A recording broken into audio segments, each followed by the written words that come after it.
Hi friends, ఒకసారి video చూడండి. నేను ఉండే మందుగా పేరు సభా సాలెమ. నేను కోయటింట్లో వచ్చి 1 సంవత్సరం 4 నెలలు అవుతుంది ఇంటికి వచ్చి పని చేసేదానికి. ఈ ఇంట్లో నాకు ఎంత ఇబ్బంది ఉందో నేను నిదానంగా పని చేసుకుంటున్నాను, ఎందుకంటే వచ్చిన కోసం చేయాలి కదా అని. కానీ ఇప్పుడు మా ఆయన చనిపోయి పొద్దుకు 4 రోజులు అవుతుంది. నాకు ఇంటికి పోవాలంటే ఇంటికి పంపించడం లేదు. ఆయన చూసి మా కపుల్ చూసి ఏమంటుందంటే, నువ్వు అబద్ధాలు చెప్తున్నావు, నీ మొగుడు చనిపోలేదు, నీకు పంపించము, ఏ దినాల్లో డబ్బులు కట్టు నీకు పంపిస్తాను అంటున్నారు సార్ వీళ్ళు అందరూ. మా ఆయన చనిపోయి 4 రోజులు అవుతుంది పొద్దుకి. మా పిల్లలు ఇంటికాడ చాలా బాధపడి ఏడుస్తున్నారు. పిల్లలు నాకు ఎవరు లేరు, ఇంట్లో పెద్ద దిక్కు అనేది నేనే ఉండేది. మీకు దండం పెడతాం, నాకు ఏదో చేసి నాకు ఇక్కడ నుంచి తీసుకోండి. నాకు ఇక్కడ ఎవరు లేరు, దిక్కైతే ఎవరు లేరు, నేను ఉంటుందాన్ని ఇక్కడ. నాకు పంపించడం లేదు, మీ ఇంటికి పోవాలంటే మా ఆయన చనిపోయినాడు, ఇంటికాడ 4 రోజులు అవుతుంది.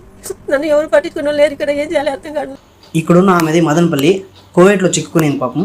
రీసెంట్ గా ఆమె మొగుడు చనిపోతే కూడా వాళ్ళు పంపించడం లేదు. ఒకవేళ వెళ్ళాలంటే మీరు 2.5 లక్షలు కట్టి వెళ్ళమంటున్నారు. ఆమె అక్కడ ఉండలేక ఇక్కడికి రాలేక చాలా బాధపడుతుంది. సో నా వంతు హెల్ప్ గా నేను ఈ వీడియో చేస్తున్నాను. మీ వంతు హెల్ప్ గా ఈ వీడియో మీ ఫ్రెండ్స్ అందరికి షేర్ చేసి ఫాస్ట్ గా ఇది గవర్నమెంట్ వర్క్